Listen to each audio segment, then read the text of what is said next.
I've always liked starting fresh, a clean slate, nothing bad to look back upon.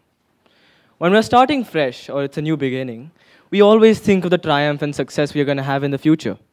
For example, not less than a few years ago, I picked up a tennis racket and just hit the ball over the net. In the span of 3 seconds, I thought of Roger Federer. I thought of Serena Williams. I thought of all the great people I could emulate. Maybe hit a shot like him. Maybe when I get the medal, should I bite it like this or like that? That comes to my mind every time when I'm trying something new. But there is a negative tone in this aspect. A fresh start always has an ending to look back upon. When we're starting anew, we must look not only towards the success to come, but there's an important part we miss out in the center. It's the passion and effort that goes beyond recklessness.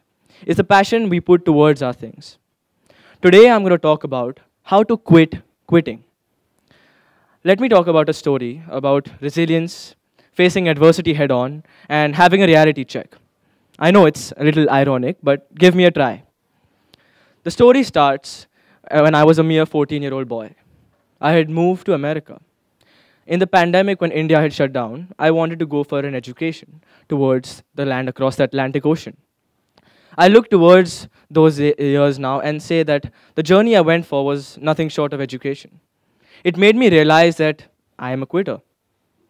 The first month that I spent in America, I was under the protection of my parents, as we all are. But the scene unfolded. My parents left, and my sister, who I consider my guide, had gone off to college. The late-night conversations I had with my dad were now sadly through a silver screen. My mom's constant bickering about get up in the morning, beta, was now a cracked voice note. And my sister and the games we used to play were now catching dust in the attic. There I realized I had to fill myself with something, some distraction of sorts. I found n number of activities. Piano, the keys didn't play for my rhythm. Chess, I'm no Magnus Carlsen, but I couldn't get the rook to move even one step. And then I realized, let me try something. A simple basketball position in a high school team made me realize I was a quitter.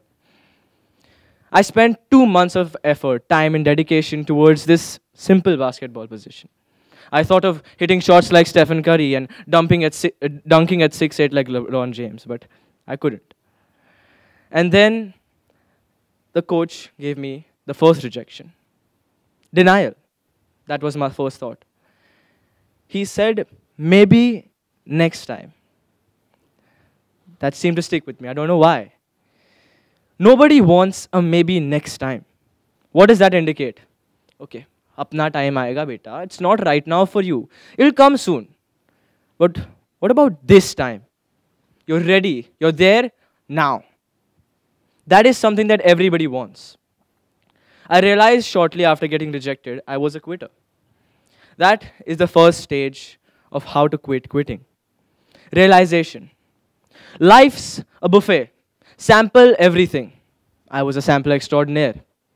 And then I realized that even though life's a buffet, don't fill yourself up on everything.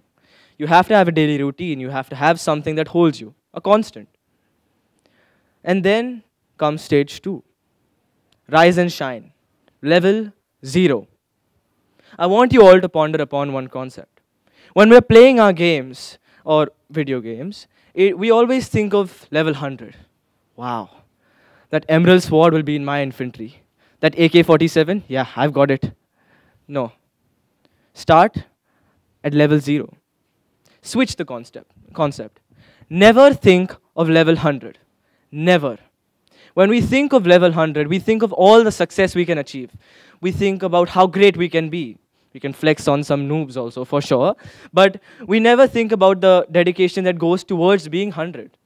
We only think level 0 is easy, level 100 is hard. I'll use my noggin there. Treat every level like level 100. Level 0 is the essence of where you begin. I had left America. Everybody had considered that to be my downfall. And then came the same lesson again. Accepting our downfalls isn't our weakness. It is just wisdom we are gaining in the journey of life. Stage 3 is my favorite. It's the great escape, my Shawshank Redemption to call it. Change is the only constant in life, said Heraclitus, a great philosopher. Forget the quote. Look at these two words, change and constant. What is change? There are positive and negatives towards change, but the negative is, let's keep on changing, let's do something new. I never want to miss out on anything. If my friends are going out to play pickleball, I want to go there. If my friends are going to a coffee shop, I want to go there. If somebody is skydiving, I want to look at them. And then there's a positive notion towards it. Change towards the better. Let me bring a change towards my community. The change I'm looking for today was just simply standing on this podium. But to me, it is inspiring others how to get over the same problem I faced. And the constant. Have something that holds you, that keeps you grounded. Movie time. Picture this. You're half asleep, but your body ready as ever. You're going out to the concrete road, the dawn breaking in, there's not a single person in sight. You've got your sneakers on, lefty and righty. I know, very original nicknames, but they had a love-hate relationship, always trying to outdo each other. But I found this scene the most blissful in the entire planet. It was the act of running. I know some might not be able to relate to it. Some might think, cardio again? Okay. I thought my gym session was over, but okay. And then we look at it in this manner, that it's not just cardio. It's, for me, the only thing that is like a therapeutic friend.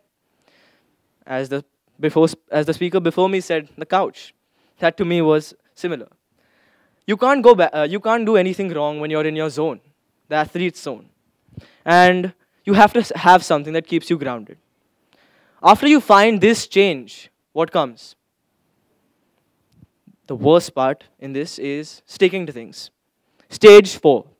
I like to title this as sticky glue of passion. Let's look at glue. I know, scientific, but there's small molecules called polymers which help stick and create lasting bonds. The lasting bond I wanted over here is getting over a pile up of leg injuries, and I mean a lot. Some of my friends might be here and laugh at this, but yes, I did try to pet a rabid dog, and I got some consequences in that manner. I even tried jumping a story of 6 flights down, and I don't think anybody knows that, but I broke a few bones, and I also got my head straight. The thing I realized in that manner is, we have to have something that gives us humility. We have to have something that gives us patience. I found success early on in my running, but the two things that I did not find were humility when we have everything and patience when we have nothing. What is this? I'd like to ponder upon a story by Marcus Aurelius. He was a great Roman emperor, a philosopher, a handyman with a sword, and a great marksman too. But what he really had been known for was his theories with regard to life. In that time, he had a slave. The slave had just one job to do. Whenever Marcus Aurelius was in the town square being given compliments or insults behind his back, the slave had just one job to do. He would creep behind his ear, and let's say the compliment is, Marcus, you're just such a great emperor. You're so amazing. He'd come behind him and creep and say, you're just a man, Marcus. You're just a man. What does this mean? The greatest Roman emperor was being told on a daily basis he's just a man. It gives us the humility when we have everything and keeps us grounded. This was a daily exercise for him. And so I took on this challenge in my running. No matter what, in happiness, in sadness, in sorrow, in passion, I was always there, running. I never thought to think about anything in the world except that act. And that is what we must do. The stage 5 that I would like to conclude myself with is a discovery of a formula that applies to all aspects of life. I want you all to remember, no matter what we do, if it's positive, if it's negative, if it's great, if it's the worst thing possible, we're just human. We can't expect ourselves to go right in every manner. No matter what we do, we are bound by certain physics, by certain laws, by certain things we cannot change. So if you want to quit, understand that it's not a great task. I mean, I did want to quit speaking, but I still came up on this stage after some of the guys before me. Arunjay, I'm looking at you after your singing session. But I realized that no matter what I do, if I give up, that's the day I give up not only on the others who support me, but myself. If you want to quit, try quitting. Simple. Thank you.